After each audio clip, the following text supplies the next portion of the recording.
খবর শুনছেন বিশেষ সংবাদ চ্যানেল থেকে। আজ জানাবো পশ্চিমবঙ্গ দেশ বিদেশের বাছাই করা গুরুত্বপূর্ণ তাজা সংবাদ। খবরের শুরুতেই জানিয়ে দেব সংবাদ শিরোনাম, পরে বিস্তারিত। বিভাস ও তৌসিফের দায়িত্ব আমি নিতে পারবো না, বিধায়কের শঙ্খ চাপ জানিয়ে দিলেন ঋতব্রত। পছন্দমতো চিকিৎসার অধিকার সকলের আছে, রাজ্যের আপত্তি উড়িয়ে অভিষেককে বিদেশ যাওয়ার সময়সীমা বেঁধে দিল সুপ্রিম কোর্ট। গড়ফায় খুলে ফেলা হলো সায়নী ঘোষের নেমপ্লেট, ঘাট ধাক্কা দিয়ে বের করা হলো তার সহকারীকে। মেপে পা ফেলছে কেন্দ্র, ডিলিমিটেশন মহিলা সংরক্ষণ বিল পাশ হলে ঝুলি থেকে বেরোবে আরেক বিল। হাত পা বেঁধে পেরেক মারা হয়েছে, গরম জলে রাখা হয়েছিল। মুখ্যমন্ত্রীর কাছে চাঞ্চল্যকর অভিযোগ নিহত টিএমসি কর্মীর স্ত্রীর। অভিষেককে বিদেশ যাওয়ার অনুমতি সুপ্রিম কোর্টের, মানতে হবে কি কি শর্ত জানিয়ে দিল শীর্ষ আদালত। অন্নপূর্ণা যোজনায় আজ বড় ঘোষণা, এই বিষয়ে স্পষ্ট করে দেবেন মুখ্যমন্ত্রী। চোখের চিকিৎসার জন্য অভিষেক বন্দ্যোপাধ্যায়কে বিদেশ যেতে অনুমতি সুপ্রিম কোর্টের। হাঁটুর ব্যথা মানেই কি অস্টিও আর্থারাইটিস, কি করলে আটকানো যায় নি রিপ্লেসমেন্ট। কুণাল ডাকাতরানি বলায় প্রমোশন হয়েছিল, আর জনগণ বললেই দোষ। হালিশহর কাণ্ডে বিস্ফোরণ দিলীপ ঘোষের। এতদিন স্বীকার করেননি প্রকাশ্য, এবার আর এড়াতে পারলেন না। মিঠুন মমতা প্রেম কাহিনী শুনেই মাথায় হাত দিলেন অভিনেত্রী।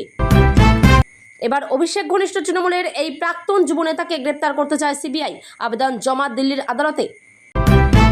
জ্ঞান দেব না, পরামর্শ দেব, মমতাকে কি বললেন শুভেন্দু।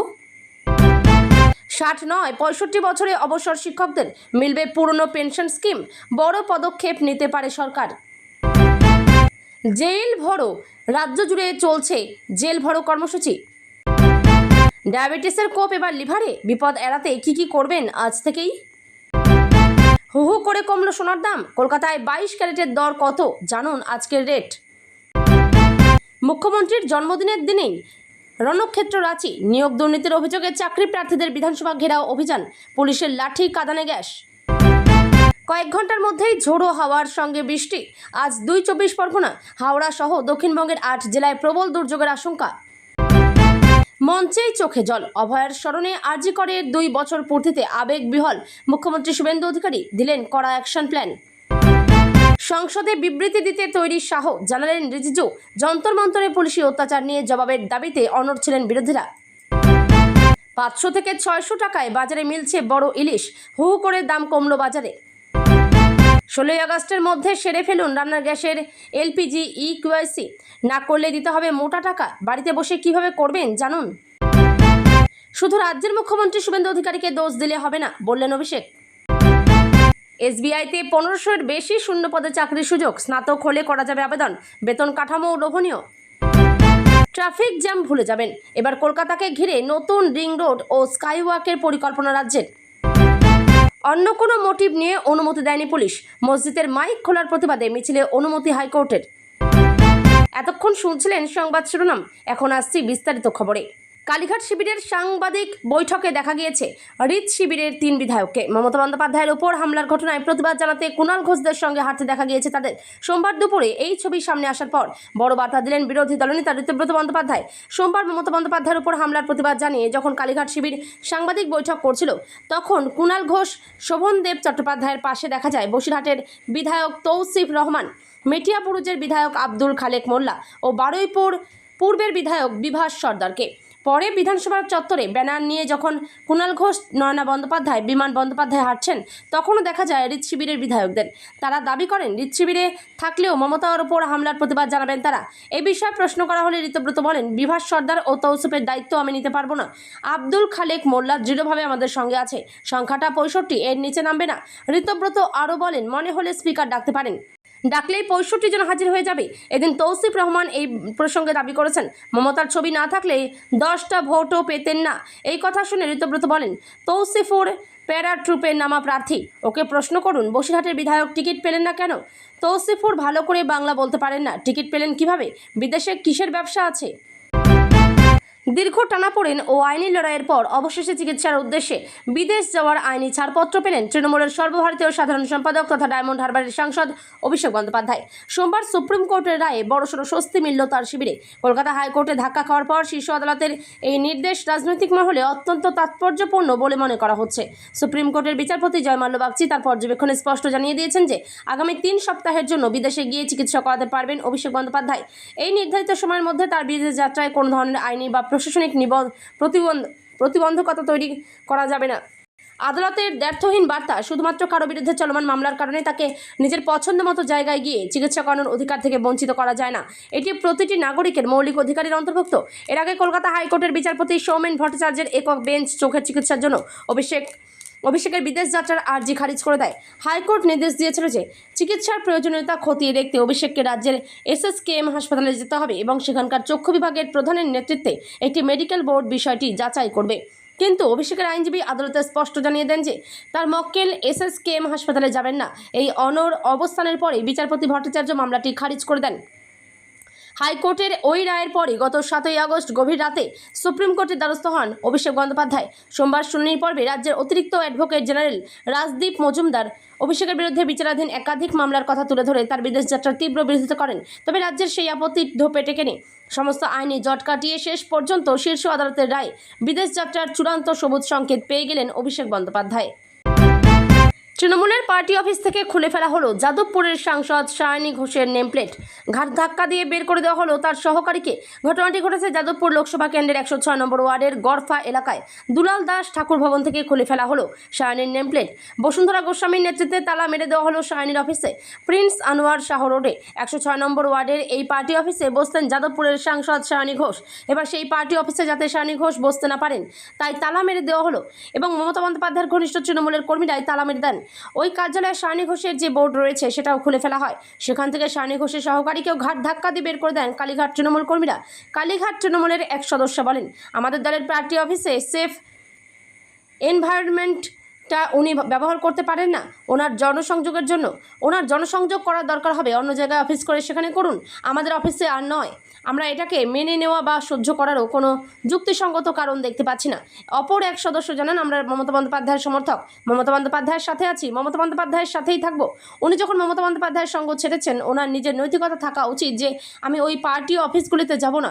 ওনার নৈতিকতার অভাব আছে, সেটা বাংলার মানুষ দেখেছে। যখন ওনারা 20 জন বেরিয়ে গিয়েছিল তখনও বোঝা গিয়েছে ওনাদের নৈতিকতার অভাব।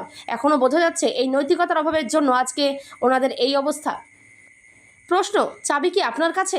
কালীঘাট তৃণমূলের সদস্যা, আমরা আর চাবি দেব না, কারণ কোনো গদ্দারের দুলাল দাস ঠাকুর ভবনে জায়গা হবে না। আর এটা আমাদের অনেক শ্রদ্ধার জায়গা, আর আমাদের নেত্রীর নাম মমতা বন্দ্যোপাধ্যায়। সুতরাং আমরা এখানে কোনো গদ্দারকে বসতে দিচ্ছি না, দেব না। সংসদে মেপে পা ফেলছে কেন্দ্রীয় সরকার।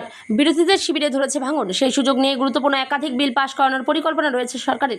এর মধ্যে যে বিল নিয়ে এখন তুমুল আলোচনা তা হলো বিদেশি অনুদান আইন, আসন পুনর্বিন্যাস বা ডিলিমিটেশন এবং মহিলা সংরক্ষণ বিলের প্রতি সম্ভাব্য সমর্থনের অঙ্ক কষেই ফরেন কন্ট্রিবিউশন রেগুলেশন অ্যাক্ট নিয়ে মেপে পা ফেলছে সরকার।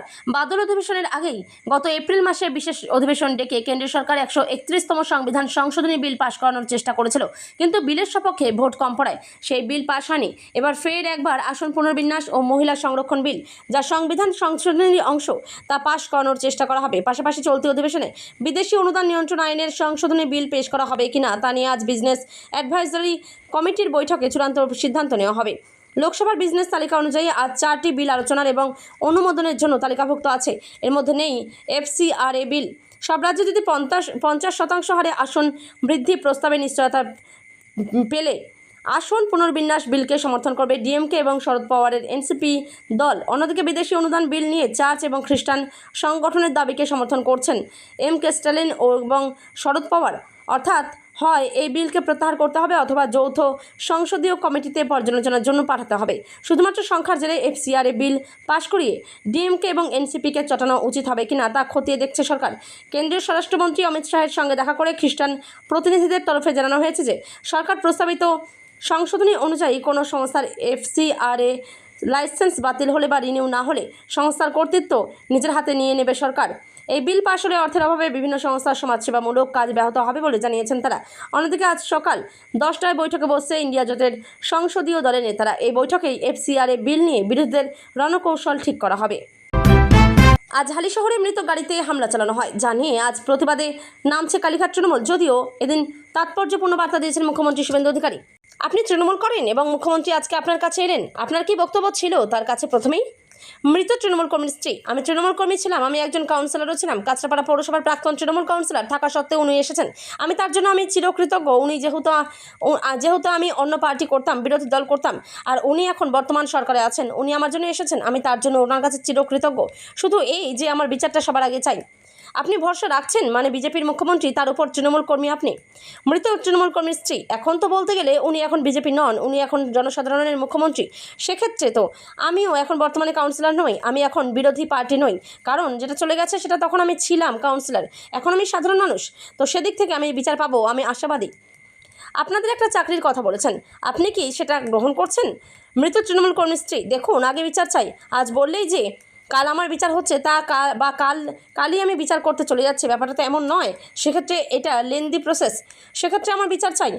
তারপর আমার বাচ্চাদের ভবিষ্যৎ নিয়ে আপনার কি সন্দেহ হচ্ছে? পুরো ঘটনা নিয়ে আপনার কি বক্তব্য? মুখ্যমন্ত্রীকে একটা অভিযোগপত্র লিখেছেন, কি আছে ওর ভিতরে?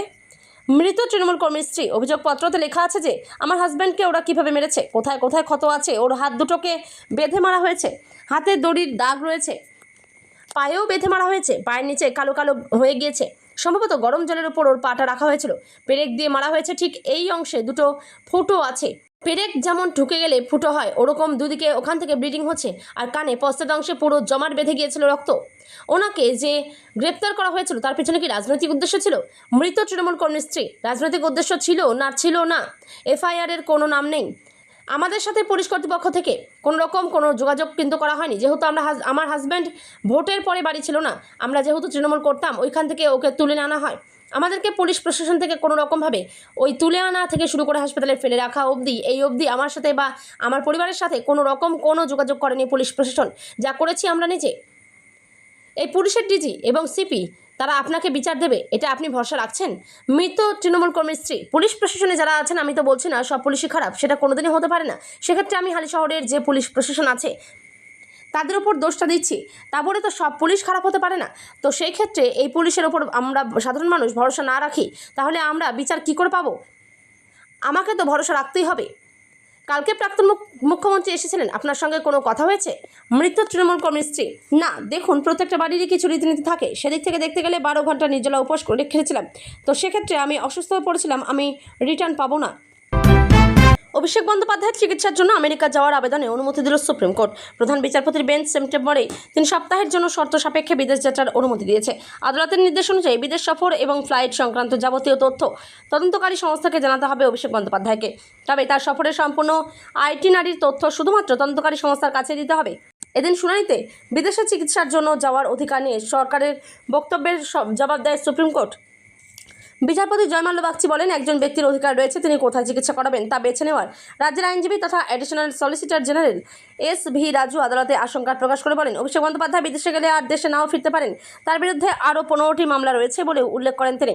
রাজুর বক্তব্য, বিদেশে গিয়ে পরীক্ষা করানোর পরিবর্তে প্রয়োজনীয় টেস্ট করিয়ে মেডিকেল রিপোর্ট দেশে নিয়ে আসা যেতে পারে। এরপর বিচারপতিরা জানান, অন্য কোনো মামলায় অভিষেকের বিদেশ যাত্রার উপর নিষেধাজ্ঞা নেই, শুধু একটি মামলায় এই বাধা রয়েছে। অভিষেকের আইনজীবী গোপাল শঙ্কর নারায়ণ পাল্টা বলেন, বিদেশে গিয়ে আর দেশে ফিরবেন না, এই আশঙ্কার কোনো ভিত্তি নেই। তার বক্তব্য, অভিষেকের স্ত্রী ও 2 সন্তান রয়েছেন এবং তিনি একটি রাজনৈতিক দলের সর্বভারতীয় সাধারণ সম্পাদক। তার বিরুদ্ধে থাকা 16টি মামলায় নির্বাচনের ফল প্রকাশের পর দায়ের করা হয়েছে বলেও আদালতে দাবি করেন তিনি। কলকাতা হাইকোর্ট বিদেশ যাত্রার অনুমতি ফেরানোর নির্দেশ দেওয়ার পর সেই রায়কে চ্যালেঞ্জ করেন তিনি। 17 তারিখ থেকে অ্যাকাউন্টে টাকা ট্রান্সফার হবে বলে অন্নপূর্ণা যোজনা নিয়ে আগেই জানিয়ে দিয়েছেন মুখ্যমন্ত্রী শুভেন্দু অধিকারী। যদিও এই সামাজিক প্রকল্প নিয়ে নানা রকম বিভ্রান্তি ছড়িয়েছে, বিশেষ করে সোশ্যাল মিডিয়ায়। এ নিয়ে দিন কয়েক আগে নবান্নের সাংবাদিক বৈঠক থেকে সতর্কবার্তা দিয়েছিলেন মুখ্যমন্ত্রী। এর পাশাপাশি তিনি জানিয়েছিলেন 10 তারিখ সোমবার তিনি ক্রাইটেরিয়ার কথা জানিয়ে দেবেন। তার কথায় কারা কারা বিবেচিত হবেন সম্পূর্ণ ক্রাইটেরিয়া 10 তারিখ সোমবার বলে দেব। এই পরিস্থিতিতে অন্নপূর্ণা যোজনায় কারা প্রকৃত প্রাপক হবেন এবং সেই মর্মে তিনি আজ বড় ঘোষণা করতে পারেন বলে অনুমান করা হচ্ছে। অগাস্টে অ্যাকাউন্টে অন্নপূর্ণা যোজনা টাকা ঢোকা না ঢোকা নিয়ে নানা রকম চর্চা শুরু হয়েছে সোশ্যাল মিডিয়ায়। এই পরিস্থিতিতে আগের দিনের সাংবাদিক বৈঠকে মুখ্যমন্ত্রী বলেছিলেন, আমাদের সব সোশ্যাল মিডিয়া টিম যারা রিল বানাচ্ছেন, রিল করছেন, খুব নজর রাখছে। যারা মিথ্যা তথ্য দিচ্ছেন তাদের চিহ্নিত করে রাখছি। মিথ্যা তথ্য যারা দিচ্ছেন তাদের বিরুদ্ধেও আইনগত ব্যবস্থা হবে। জনগণকে বিভ্রান্ত করার কোনো কারণ নেই। শুধু তাই নয়, সোশ্যাল মিডিয়ায় কারা বিভ্রান্তি ছড়াচ্ছেন তা নিয়েও মন্তব্য করেন মুখ্যমন্ত্রী। এ প্রসঙ্গে দুজনের নামও উল্লেখ করেছিলেন তিনি। শুভেন্দু অধিকারী বলেছিলেন, পশ্চিমবঙ্গে যেহেতু কাজ নেই, অর্থ নেই, বাড়িতে পরিযায়ী শ্রমিক, এই অর্থটা মোটামুটি একটা কোনো কাজ না করেই একটা অর্থ বিজেপি দেবে বলেছে। জনগণ এটা স্বীকার করেছে, বিজেপি এটা দেবে। আমি তো কমিটেড, আমি মুখ্যমন্ত্রী, পাওয়ার যোগ্য লোকরা নিশ্চয়ই পাবেন। কিন্তু আমি দেখছি রিলগুলোকে পোস্ট যারা করছেন তারা কেউ বিজেপিকে ভোট দেননি। আমি বিখ্যাত করব, দুটো নাম বলে দেবো। আমি পাই নূর আলম, আপনি ভোট দেননি বিজেপিকে, জানি আপনি কোনো দিন বিজেপিকে ভোট দেবেন না। মেহবুব, আপনি মেয়েদের কাছ থেকে ভিডিও করাচ্ছেন, করে রিল করে পোস্ট করছেন, এতে কিছু হবে না। এখানে বিজেপি 100 বছর থাকবে। যারা এইসব করছেন আমি প্রত্যেকটা লোককে চিহ্নিত করে রেখেছি। আপনারা বিজেপিকে ভোট দেননি। 2,92,00,000 মধ্যে নেই নূর আলম ভাই। আপনি কোথায় ভোট দেন আমি জানি, কোথায় দেবেন ভবিষ্যতে সেটাও আমি জানি। আপনার ভোটের উপর নির্ভর করে আমরা রাজনীতি করি না। নিশ্চিন্তে থাকুন, সমস্ত দিদি মহিলার মুখে হাসি ফোটানোর কাজ আমরা করব। চোখের চিকিৎসার জন্য সুপ্রিম কোর্টের অনুমতি পেলেন অভিষেক বন্দ্যোপাধ্যায়। আদালতে রাজ্যের তরফে বলা হয়, অভিষেক বন্দ্যোপাধ্যায়ের বিরুদ্ধে একাধিক মামলা চলছে, তাই তারা আশঙ্কা করছেন একবার বিদেশ চলে গেলে তিনি আর দেশে নাও ফিরতে পারেন। সেক্ষেত্রে প্রয়োজনে আগের দেশেই তার MRI হেলথ চেক আপ করা হোক। যদি প্রয়োজন হয় সেক্ষেত্রে সুপ্রিম কোর্টে তাকে বিদেশে যাওয়ার অনুমতি দেবে। অভিষেকের আইনজীবী আদালতে জানান, তার মক্কেলের আগে 15 বার চিকিৎসা করিয়েছেন, ফিরেও এসেছেন। কলকাতায় তার স্ত্রী, সন্তান আছে।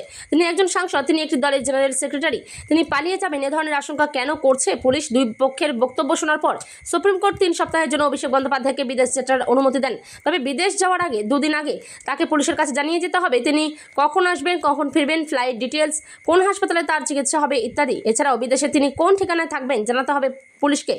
সুপ্রিম কোর্টে এদিন অভিষেকের আইনজীবী বলেন, আগেও তিনি চোখের চিকিৎসা করতে বিদেশ গেছেন।